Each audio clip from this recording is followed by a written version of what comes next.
We are all gathered. Hi, everyone. Good to see you all. My name is Brooke Gilman. I'm with ISLA Lending. I head up our client relationship management team globally.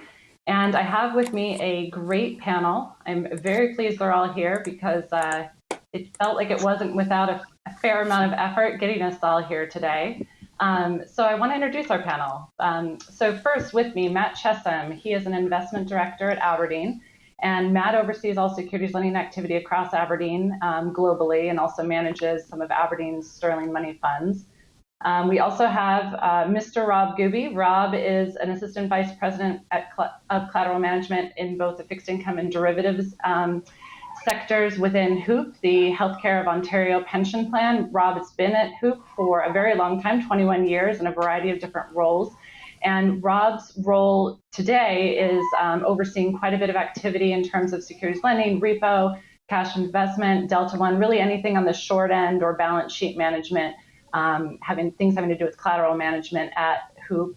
Rob also chairs the Global Peer Financing Association, which I'm sure will come up on today's discussion, but that is a newer association in the securities finance marketplace geared towards beneficial owners. Next, we have Bill Martinez. Bill is a senior vice president and portfolio manager at PIMCO.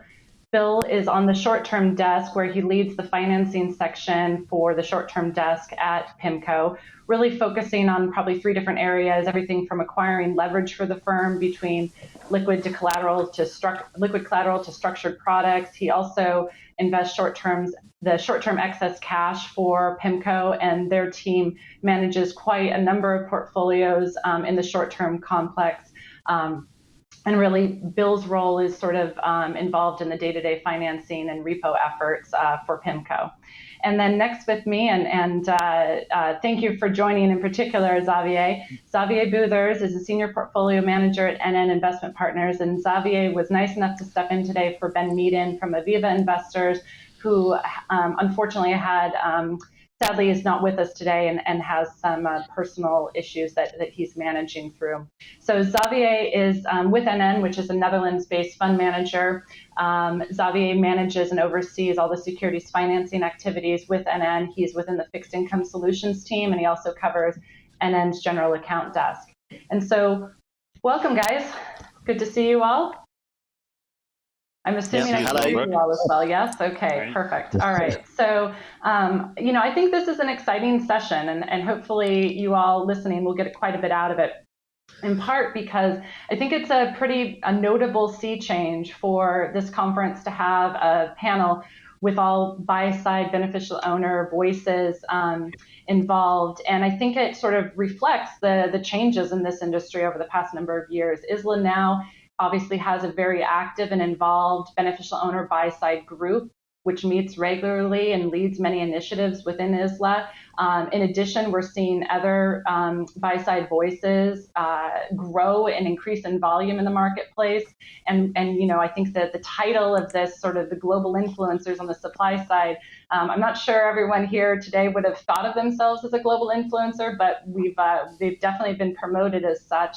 And so really excited to have this conversation with all. And I think this group in particular, and obviously the buy-side community is massive, but this group in particular, is a sort of at the forefront, I think, of a lot of the trends in the marketplace. And so, with multiple trillions in AUM across these four organizations, I think it's going to be exciting to hear what you all have to say. And I think today's discussion, I'm excited to focus on what you all have in common, what your commonalities are around some of the market trends, what priorities are of importance for your organizations across the financing activities, but also, recognizing that you guys also have some pretty significant differences between the way you might approach securities finance or how your organizations view your financing activities. And so it'll be fun to better understand that and better understand and learn from one another. So with that, I thought today we could, and I would encourage the audience, please definitely ping us with questions. We're happy to interject those throughout the conversation. Don't hold back. This is when you have an opportunity to hear exactly what the buy side is thinking, and I think that's really important as it informs all of us, both in the agent side as well as on the dealer side of the community.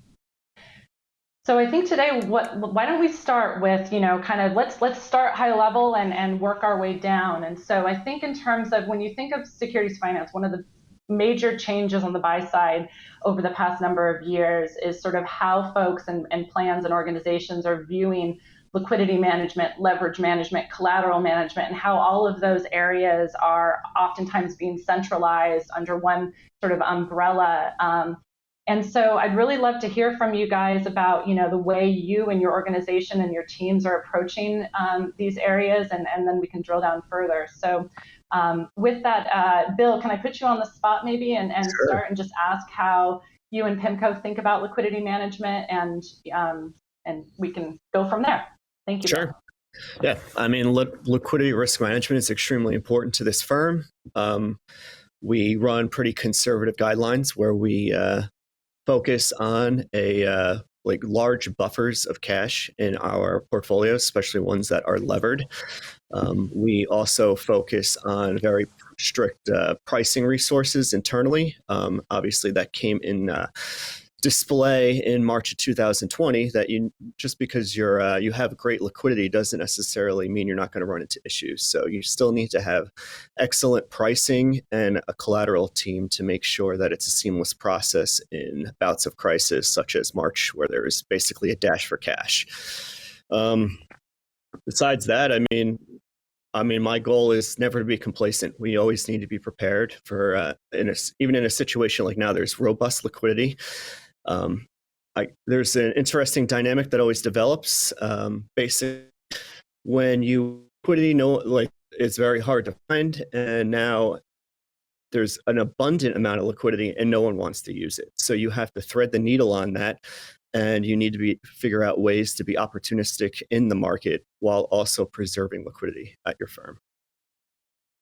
So thank you, Bill. And Rob, what's your view? So obviously a lot of pensions have moved away from maybe more liquid assets to ensure you're meeting your risk return objectives, and might have moved more into real estate or private equity or other things. How has that changed the liquidity view within Hoop, and sort of how you all approach liquidity management? Thanks, Brooke. So if you think about it, right now, globally, there's about, last I checked, it was about 18 trillion, maybe it's 12 trillion now of negative yield asset globally. Pension plans need to have about 5 to 7% returns so they can meet their pension obligations and stay fully funded. I know in the US alone, there's about 1.6 trillion of underfunded with pension plans. And with that in mind, what you tend to see happening is that pension plans are looking for that additional yield. And where do they find the yield? Is in illiquid assets, as you just allude to. And when I think about illiquid assets, we see pension plans that move into private equity, real estate, infrastructure, venture investing. And as we move to that illiquid asset, what the asset class that is losing out really is on the fixed income, because rightfully so, because the fixed income is only showing up, the rates are zero, right? Zero to negative yields. So then the idea here now is how do we make up for that negative yield so we could pay pension benefits? And when we think about liquidity, yes, we have a liquidity reserve and we have strict guidelines, just as Bill mentioned. But the key thing for me from a liquidity perspective is having access to the repo market, both fixed income and equity, having access to the securities lending market, having access to the equity funding market, peer-to-peer trading. So liquidity is one, we can have a liquidity pool, but how do you have access to these markets? And there's also, when we think about liquidity, we're thinking about it from the perspective of you just can't show up on March 2020 and say, hey, I need liquidity, I need 5 billion, 10 billion. You have to be in the process, and you have to also manage some side of steady state of leverage. So you're always in that space and managing your liquidity and thinking about counterparts, making sure your lines are in place with different counterparties and accessing multiple different markets. That's it for me from my side anyways. Yeah, and that last point, I guess, sort of echoes some of what Bill, you were saying, which is, you need, even though there might be too much liquidity out there today, you really need that available and in place, because, the last thing you want to be have happened is to be caught short when there is more of a liquidity crunch.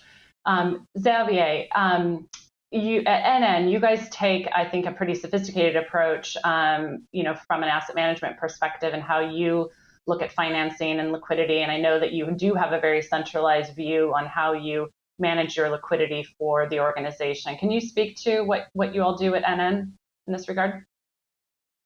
Yes. So a few years ago, we have centralized all the activity around collateral management. And when we talk about collateral management, we look at it from an optimization perspective. So that means that with the introduction of central clearing for OTC derivative, there was more requirement on the collateral liquidity for variation margin, collateral for initial margin. So that means we have an holistic view of the collateral asset that we manage to make sure that we always put the right asset to the best use. If it's for initial margin, for funding for variation margin, or for generating additional income, operating income via securities lending. So this is how we manage our collateral pool. And we have close collaboration with the treasury team, so corporate treasury team, to have a safe and solid liquidity management framework within different portfolios. Great, thanks, Xavier. So Bill, maybe just back to you for a second. So with a lot of the new capital guidelines for dealers, making it hard for them to take on more risk, how do you think that's going to impact the financing market going forward? I think initially it's not going to have a massive impact. A lot of the Basel average balance sheet started a few months ago. There hasn't been much of impact. I guess right now there's just so many reserves in the system that you're not going to see much of an impact in the near term. It's going to be further out, whether that's 1 to 3 years, possibly even longer. But I think it's key to keep things in place and to keep increasing all of our toolkits on the street, whether that's the peer-to-peer, where Rob runs that, basically the board of that, or fixed sponsored has been essential to the market over the last 1 to 2 years, where it provides balance sheet relief and it also provides GSIB relief, where foreign exposures can be moved to U.S. domiciles so that GSIB scores can be decreased at the end of year end. It's just the ability to draw upon all of these tools will be essential, and now's the time to continue to create that and build on the momentum. Like I said, we should not be complacent. We should continue to look at additional tools that are out there and keep this market as robust as possible. Is that because you ultimately think that sort of as spreads further contract, that you worry that dealers are going to take their balance sheet and move it into other areas of the business and sort of away from some of the financing trades? And that's why I guess your emphasis on having multiple tools, whether that be accessing some of the CCP facilities or cleared facilities or peer-to-peer or other routes is so crucial? Yeah, that's certainly a possibility. I mean, over the last 5+ years, I've never seen spreads so thin. I mean, you can even see it in futures basis. I mean, it's trading right on top of repo right now. While if you rewinded pre 2019, there was quite a few basis points in the trade. It was basically, you had the golden age of stir trading for the last, pre-COVID, for the last 5+ years. That has certainly, those opportunities have certainly decreased in the RV space. And yeah, it's certainly a possibility that some balance sheet could be allocated to other areas of the firm at dealers where they're making more money. So yeah, we can't be complacent, and we got to continue to build upon fixed sponsor. Fixed sponsor has been a great tool. Term has been created, and the plumbing is in the process of getting worked in place across the street. I think that'll be a great tool in the future. Hopefully in the next 3 to 6 months, that'll be something that we can all draw upon. And I'm sure that they will move to other products other than just the treasury space. There's certainly room to grow in the agency MBS and the credit space as well. And I think these will be great tools to have before the taper begins. great. I was wondering, Brooke is wondering what Matt has to say about this, because Matt from Europe, I mean, myself and Bill is really in the American, the North American view. I would love to hear what Matt has to think about it from a European point of view. Sure. Well, I mean, we look at things slightly differently. We manage money market funds and we manage a lot of cash internally. So for us, we kind of have the opposite problem to some of you guys. Really, we've got lots of cash to place, and we always hear conflicting things on the street. We're definitely always hearing from the big banks that, you know, balance sheet is available and that there's no problems at year end, but that's not always what we see when we're long cash and we're looking to place it at year ends or quarter ends. There's always allocations that get filled up very quickly, and we have to find new ways and new inventive ways of being able to park cash over certain sticking points in the calendar. But liquidity in Europe, I think, is definitely come back. I think it's a lot better than it used to be, or it has been for a while. I think that some of these things that you've been mentioning already, when you look at cleared repo, for example, that's definitely shown its face in Europe, and there's obviously solutions out there. But my understanding is take up of that has been quite narrow so far, and I think that's really because, as Bill said, you know, spreads are wafer thin, and really because there hasn't been any credit crunches that have been overly significant of late. You know, when you can place cash through normal bilateral repo, which many asset managers are set up for, and they have been for a long time, that seems to be the place where a lot of the cash is being parked at the moment.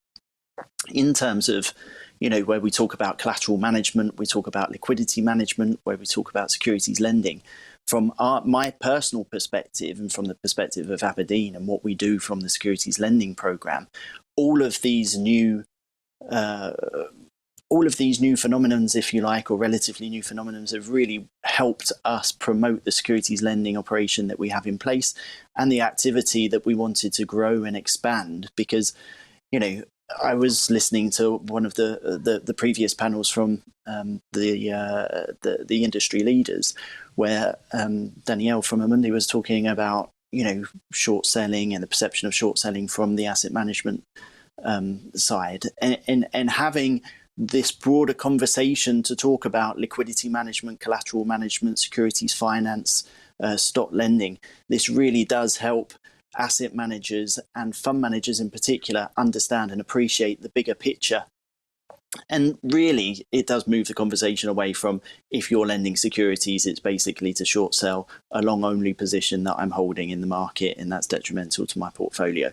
There is such a broader conversation that's taking place within the buy side now, and there is a better appreciation and understanding of what securities finance actually is and the role that securities lending plays in that. So from a European perspective, I would say that, you know, this funding market is definitely growing. From a buy side perspective, it's definitely got a lot more buy-in as well, just because, you know, it's been able to open up the conversation and bring in a lot broader audience, if you like, to participate in the market.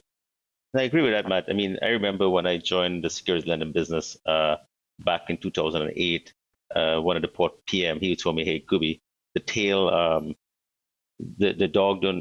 wag the dog, and sec lending, I'm the tail, not the dog." But when you look back, and as time passed by and balance sheet become such an important tool for us to use, and we recognize that balance sheet has become a competitive advantage that the buy side has, we soon realize that you could actually create a lot of alpha if you manage your balance sheet right, and then start putting the spotlight on sec lending. And sec lending or collateral management, sec lending, collateral management, repo, those are all just tools that really and truly help the overall funding process and help with the portfolio construction process, especially when you're starting to move from more liquid asset to more illiquid assets, right? So it's interesting to see this shift and how the importance of this function is taken center stage in a place like Hoop right now. Look, and I can completely agree. I mean, it's just down to market forces, really. When you look at the collateralization of derivatives, that collateral has to be raised somehow, and securities lending is a cost-effective, efficient way of being able to do that. So once you appreciate, or when you have really a stick to be able to use to promote some of the activity that's been taking place for a while, but being able to use that in a more cost-effective way that minimizes drag on performance in funds in particular. You've got a broader audience that are prepared to sit and listen to you and be involved, and the conversation very quickly moves on from short selling and securities lending. I mean, being the devil's work.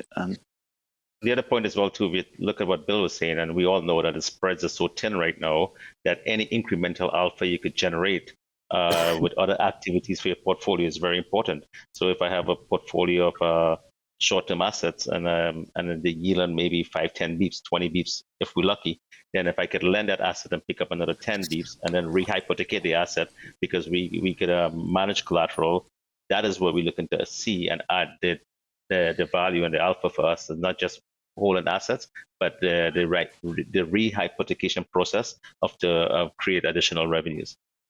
Okay. And this is the way that the market is really evolving, and the buy side is really participating at a greater level than ever before in terms of being involved in some of these trades. I think when you look at the sell side, all of the activities move to a central liquidity or financing or funding hub a lot earlier on than on the buy side. And I think that over the last couple of years, we've really been playing catch up. And now we're in a position where we've got some of those tools in our toolbox and we're able to participate. I know that we're going to talk about this a little bit further on in the discussion, but when you look at peer-to-peer and you look at some of the operational processes that are being put into place from some of the agent lender models to be able to support that market, I think that, the buy side is only going to be more influential in financing markets going forward, because they're going to be able to participate a lot more easily than they have been able to in the past.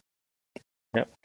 So Matt, do you think then that a good kind of simple summary of what you were saying earlier is just that if you hadn't been looking at securities lending in a broader context, sort of as a liquidity tool, as a collateral tool, under almost the treasury management umbrella, that lending alone, sort of a truly plain vanilla lending, almost has more opposition at times in your space as a fund manager because of, whether it be short selling concerns or, gosh, does lending, match up with, our ESG objectives or whatever sort of those, potential objections could be, uneducated or uneducated and fair. But by viewing it in this sort of broader context, that what you're saying is there's more power to the function, and there's more importance to the function, and therefore, it's sort of more core to support your business. Is that a fair summary of what you were focused on?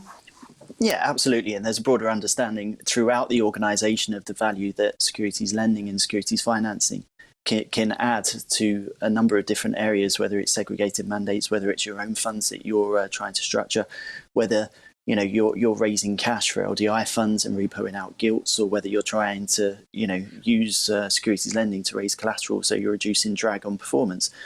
Before, you would have some very vocal, well-performing fund managers perhaps that weren't over keen on securities lending because they didn't feel that they needed to lend their securities because their performance was good enough as it was.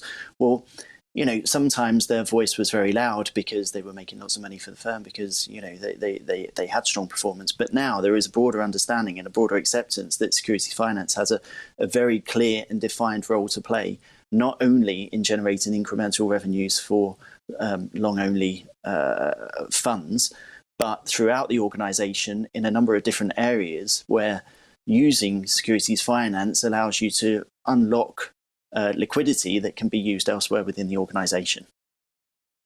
Okay, so let's talk about some of that further. So obviously, we've already focused on the fact that there's ongoing regulatory change that's going to just further constrain balance sheets on the dealer side, and so there's going to be even less capital in the middle of the ecosystem. We also have additional phased implementations of UMR, where even further collateral is going to be locked up, and arguably does that create sort of a further collateral strain. But how do you all find ways perhaps to work together to sort of keep the flow of capital and liquidity seamless? And I know we've already talked about peer-to-peer, but I presume some of you probably see that as an avenue of a way to sort of keep the flow of liquidity and collateral pretty seamless for yourselves. So I don't know, Bill, do you maybe want to start on that topic?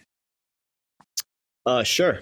I think I can also address one of the questions also that had been Yeah, please do, because it's sort of closely related, I think. We just gotta, I can. That's what there was a question, is there sufficient capacity or capital within the intermediate ecosystem to support what you all want to do, or will you see more peer-to-peer activity? But kind of just to echo the thoughts before, liquidity is extremely robust. Spreads are extremely thin. Everyone on the street is basically open for business. They have their open signs in front of their house. They all want collateral right now. And there's definitely no lack of liquidity in this space right now. I think just the peer-to-peer momentum needs to happen, or needs to keep growing between now and into next year, because the time to build this is when there's robust liquidity. And so there's potentially going to be some bumps in the roads operationally, managing the margin and whatnot. And we need to use this time to build stronger infrastructure while there's robust liquidity in the market. And so, Rob, I know you have pretty formed views on this as well. What would you say to Bill's comments? I mean, if you think about it, if we just focus on peer-to-peer, if you think about it, the overall total asset under custody is about $115 trillion, and that asset at a custodian bank, it can only be rehyped one time. You cannot get the velocity of collateral. You can't use it multiple times. And we're saying that peer-to-peer is another route to market. And I think if you do peer-to-peer trade in the GC business, I think GC business is a business that is very thin spread, very capital intensive for a bank to do. And I think if the peers get involved in that very simple GC business, it will make room for the custodian banks and different market participants to focus on areas that is more spread, right? And we're also going to see, if we do the peer-to-peer trading, and as Bill pointed out, we could have better infrastructure, movement of collateral. That means more liquidity is going to come back into the market that was once trapped at a custodian account, right? So that's to me is the key thing. We also see we talk about regulation, the unclaimed margin rules. If you think about the unclaimed margin rules, there's just on the derivative side, equity derivatives, there's about $7 trillion. On average, when that rule kicked in properly in the next 2 to 3 years, we would expect anywhere from 7 to 15% initial margin, and 7 to 15% on both sides. So if we just cuff it at 8%, then that means the buy side or one side of the trade has to put up $560 billion in collateral. The sell side has to put up the same amount. So we're looking at about $1 trillion of collateral that is going to be moving away from the market and in these initial margin accounts. So there is that need to do more peer-to-peer trading on the very basic areas first. And I think with that in mind, and you start with the basics, and companies get comfortable, because you need management support, you need the right operations, you need technology, you need the legal docs to actually pull this all together, and great operations, right? So peer-to-peer is a difficult. It is a nice concept, but it's also a difficult concept to kind of get done as well too. But peer-to-peer has evolved massively, in my opinion, over the last couple of years. You know, when you first mentioned peer-to-peer to anybody internal within a buy-side firm, they would say, oh, well, you're lending directly to hedge funds. That would be the first question that you would get. Who's going to be your counterparty? We wouldn't normally lend to them, and therefore we've got no interest. But, you know, as the concept and as the market is evolved, not only has the operational construct to allow you to trade peer-to-peer, perhaps through an agent lender on a fully indemnified model, like you would a normal transaction, or a normal lending transaction, it's just that your counterparty would be slightly different. Having that operational setup in place and having that support from numerous agent lenders who can support that business is invaluable to the buy side, because that is the biggest piece of the puzzle in my mind. I mean, when you look at the counterparties that we're going to be lending to, there is a broader appreciation that we're not just lending directly to hedge funds now, but we're lending to insurance companies, we're looking to lend to other asset managers, we're looking to lend to well-funded pension plans, etc., etc. And ultimately, I think that we're going to end up in a place where that becomes normal run of business, because the buy side is already starting to invest heavily in alternatives which have a different credit and counterparty structure to normal over-the-market transactions. You look at the way that there's a big inflow into fund of funds. Therefore, you're looking to lend to other entities which are similar to yourselves. You even have fund of hedge funds under asset managers now, which has the credit, means that your credit structure is in place to be able to safely evaluate the credit to those sorts of entities. And I think that's the last piece of the puzzle that needs to be cracked by the buy side. Once that happens, then I can see this market growing, not only because it's a natural home of liquidity or a natural place to unlock liquidity, but I also think that as ESG creeps into the market more and more, there will be more questions asked about who you're trading with, what their ESG rating is, and the impact that may have on asset managers' businesses in terms of who they can transact with, given any ESG rating associated with the counterparties, will naturally mean that if they want to spread their risk, they're going to have to broaden their they're going to have to broaden their counterparty set to other counterparties that have good ESG scores.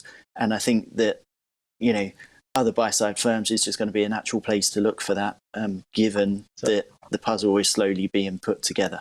I'm kind of interested to hear Xavier's comments on peer-to-peer. I mean, because you're a different type of firm, right? So, like, what's your views on peer-to-peer, and how do you are you guys thinking about that concept, and what are the challenges, if any? Yeah, and maybe add to that, Rob, Xavier, what do you see as the hurdle or the obstacle to potentially overcome or consider along the way? Yeah, peer-to-peer, that, like Matt said, that's something that we've been talking and we've been hearing on the market for quite some years already. So we had a few firms that a few years ago that were proposing peer-to-peer that never materialized. And I would say over the past few years, peer-to-peers are becoming more and more interesting. And just to all the points that Matt mentioned, so from unlocking collateral liquidity, but also you see the buy side dealing with another buy side, they are somewhat aligned in their interests, and they understand maybe each other better than dealing with a bank. And to the point of the credit risk was always a big question mark, when we were looking at peer-to-peer in the past. So saying okay, but you're going to deal with a pension fund, with an insurance company, so you're changing the credit perspective of dealing with a bank. So how do you manage that? How do you perform the whole management of your counterparty risk? And that has changed, that has evolved. So from our perspective, that's something that we follow. We find it quite interesting. We see peer-to-peer as a new route to the market for liquidity access, especially in terms of stress, where maybe banks will not be able to provide the necessary liquidity that we need. And we see it as an alternative, but we also see it as maybe when you need to fund your non-cash collateral. So you can already today fund your non-cash collateral within your own portfolios. But if you can access other buy-side firm to fund your collateral need, non-cash collateral need, then it's also providing a different perspective on the pricing, where you are today, when we do sec lending, we are price taker because we lend securities. But when you start doing peer-to-peer, you can maybe have different views on the pricing that you will get when you lend or borrow a security. No, that's great. And so, I'm curious, and I don't know, Rob or Bill, maybe you guys would have comments on this. So going back to March and sort of the COVID timeframe when COVID first sort of hit the market and there was a lot of market stress. Rob, you were obviously probably already doing a lot of peer-to-peer back then. What was your view on it? And maybe Bill, I'm curious what your thoughts are. And again, going back to your early comments around how you view this as one multiple tools that you really sort of need to make sure that you have the right liquidity avenues and availability at the ready. But what do you guys both? How do you view peer-to-peer in the lens of market stress, I guess, and maybe using the March 2020 as a good example of that? I mean, okay, I could say that. I mean, March 2020 obviously was an unprecedented time. We, I think it was March 14th or 10th or somewhere around there when the market started selling off and needed to raise a significant amount of cash, all within a 2-week period, because it was right around that time is when most of our derivative was resetting at that time.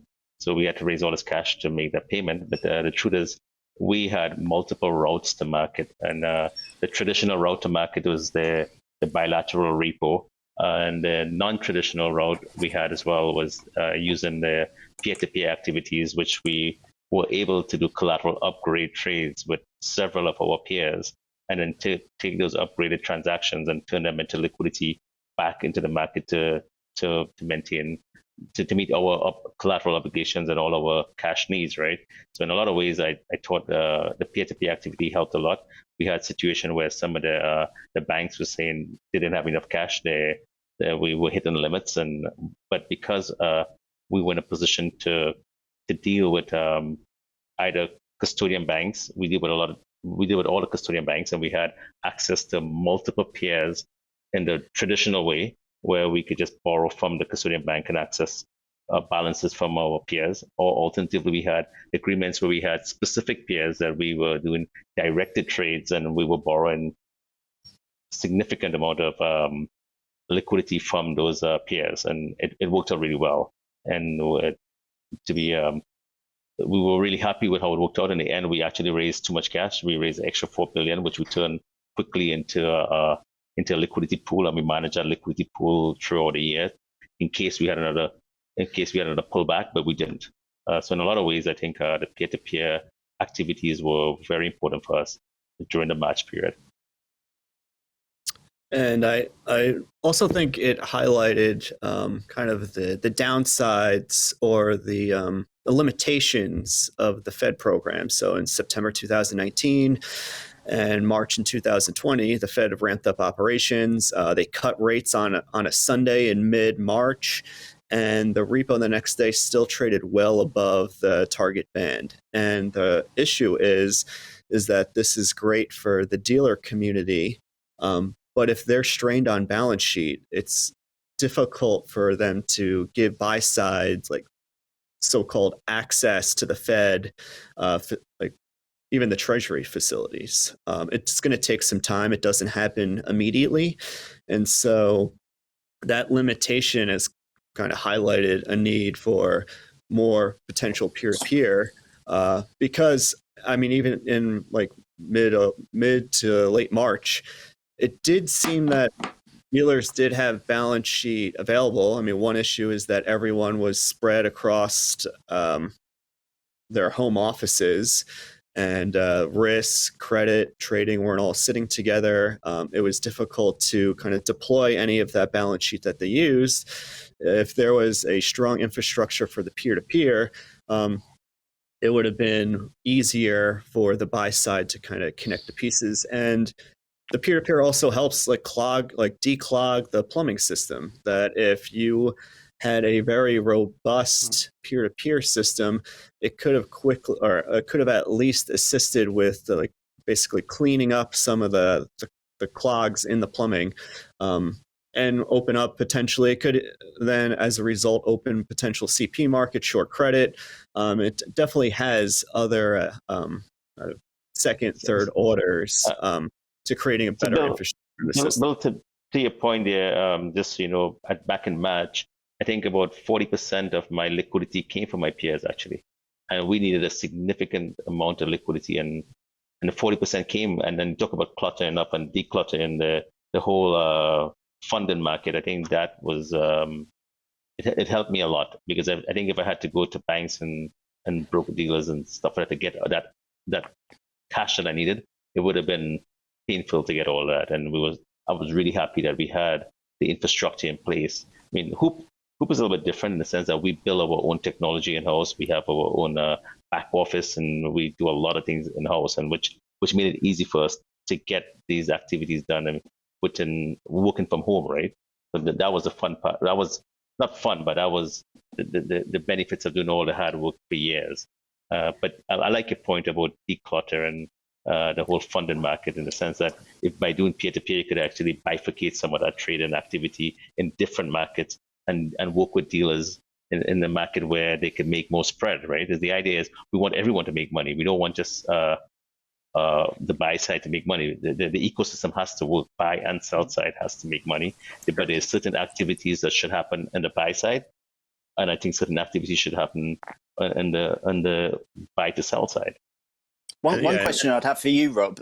Sorry, Bill. Is in your role as GPFA chair, for example, I wonder if this is a US versus Europe phenomenon, if you like, because in the US or North America, should I say, you've got these massive pension funds that have lots and lots of assets under management, and in Europe we're a lot smaller.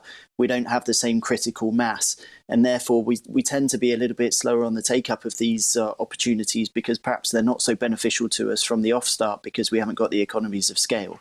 Now, are you seeing as many European asset managers and buy side clients, I suppose, as interested in these transactions as you are in North America, or would you say that it's a little bit more developed and advanced in North America than Europe at the moment? So I will break down North America into two parts. There's Canada, there's the US, and then there's Europe.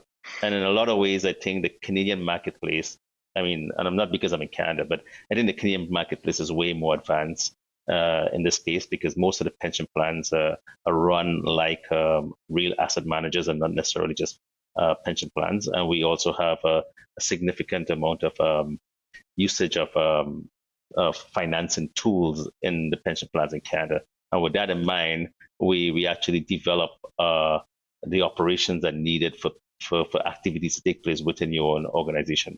The US is a little bit different. Having said that, though, I see a lot of plans in the US is picking up steam, and in Europe, I think it was more traditional. But with the likes of yourself and Xavier and other people, I think we will see that actually change taking place, because especially with all the rates, with rates being negative yields, $12 trillion in negative yields, I think we will see the pendulum is going to switch in such a way that asset owners will recognize that there's a liquidity as an asset class and liquidity as an alpha generating strategy, and not just as a backstop. And in a lot of ways, that's how we look at liquidity management. We look at liquidity management as what we have to do for the firm, and then how we can use our liquid pool of assets and our collateral and turn it into revenues and alpha generating seeking business. So, and once you start bifurcating that, as you think about it as, okay, this is what we need to run our business,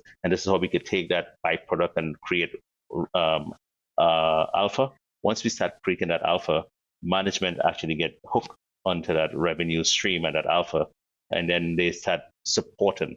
And once you have the management support, it's going to change. And in a lot of ways, maybe in Europe you don't have, and in a lot of ways, I think you probably focus it on the one product. And then in Canada, we think about sector lending, collateral management, repo, FX as one centralized area. And in a lot of ways, Hoop in particular already was thinking about that 10 years ago. And the market is moving to the space. And in a lot of ways, we already starting to see the benefits of centralizing this function. And then we all three of us here is actually centralized function. And that is a big win. Once we centralize the function and we could train and teach each other, I think that's the big thing. And you said 40% of your funding came from peer-to-peer. Do you ever see a point in time where it's over 50%? Yeah, it could have been more. I was just trying to manage the overall funding I needed, because I want to keep everyone in the game, right? I just wasn't trying to just focus on one counterpart. I could get more from other counterparties, but I was just kind of distributing my funding needs from multiple players in the market at a time. So basically, the banks need to watch out. No. I'm not saying that. There's a place for everyone. We need a bank, and the bank needs us, because we can't be by ourselves. What's that, Xavier? Just one point, because on the peer-to-peer and on the whole liquidity management, but more like from a funding perspective, one of the things that we hear is like if you look at the insurance company or pension funds in Europe, so they have like they're hedging, so they're using interest rate swaps. They're all in the same direction. So that means that when there's interest rate volatility, they're all going for the same thing. They're looking for funding on the market. So when you talk about the peer-to-peer, then usually what you hear is like, but when you look for cash, I'm looking for cash. So we can't deal with each other. So where are we going to look for that cash if we are doing peer-to-peer? Do we need to open like to corporates? Do we need to open like sovereign wealth fund? Do we need to open like to the rest of the world where they might be long euros? So I think that's a very good point. And I think when you think about peer-to-peer and I think part of the reason why we can speak about this now is because technology is enabling peer-to-peer. If we didn't have technology, we need the infrastructures. And now there's a lot of small fintech firm out there that is creating this ability for us to trade. And I would agree with your point or extend your comment and say, yes, everyone is kind of moving in the same direction.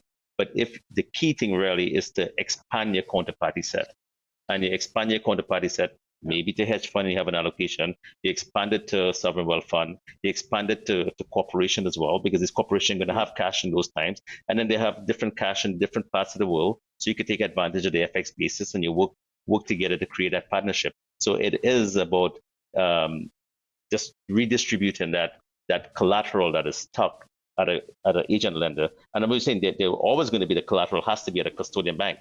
It always has to be there. But having access to that, taking it out of that environment and putting it into the market, I think that is where the key is going to come. And that liquidity and the velocity of the collateral is what is going to really and truly change and make things happen. Because quite frankly, there's a lot of liquidity, but also the big issue right now that I get from my counterparts is capital. And the banks are saying, we have all the liquidity for you, but it's a capital cost. And when I start speaking to some of the custodian banks globally, is that could be, we could give you more lines, but the capital cost is too expensive.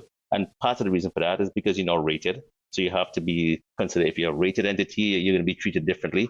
But then it shouldn't really matter because I'm giving you collateral and the haircut should matter for that. Okay, anyways, I probably run out of time. My bad. Okay, no, it's okay. But we are out of time. We only covered really 2 of our main topics that we were going to get to because this, being a global influencers panel, there's clearly a lot to offer and a lot to say. So I do encourage you, if you want to reach out directly to any of Matt, Xavier, Bill, or Rob, please do so. There were some other good questions that we didn't have a chance to get to, but I think really I would just leave you all with the theme that we think hearing from you folks is incredibly important. We appreciate the time that you took, not just today, but your involvement. All of you are incredibly involved in the industry, both through ISLA, through other groups, and really appreciate that because ultimately we need the buy side driving the conversation ultimately to allow the agents and the dealers and other market participants to not just adapt to your changing needs and preferences, but to really listen to you and understand what it is you need. So and at the end of the day, we're all in this together, and hopefully can create a better ecosystem that is beneficial for all. So thank you, Rob, Matt, Xavier, Bill. It was great to see you, and thank you again to ISLA for inviting all of us. Have a great day. Thank you. Thanks. Thank you. And I'd just like to add my thanks to Brooke, Matt, Rob, Bill, and Xavier. I think, as Brooke mentioned at the start of this session, this panel was a first. And I think based on the conversations that we've all just heard, it certainly won't be the last. I found it fascinating to hear the range of views from the supply side. And I thought that the discussion around the peer-to-peer activity was very interesting. It's been a great first day and a pleasure to guide you through the sessions. Thanks again to all of our speakers, sponsors, and attendees for participating. I hope you found the day educational and enjoyable. If you would like to rewatch any of today's panels, you may be able to do that on Swapcard after the event. An email will be sent to you when this becomes available. Please join us for the second day tomorrow. Andy Dyson will be on hand to guide you through the day. The platform's going to open from 8:30 and the official programme will start from 9:30 GMT. One final point for me is to advise that all the lucky delegates who managed to register early for the drinks event will have received a QR code from the venue via email today. This is for access to the event, and only those who have pre-registered will unfortunately be permitted to enter. I look forward to catching up with some of you there, and for now, just to say that day one is officially closed. Thank you.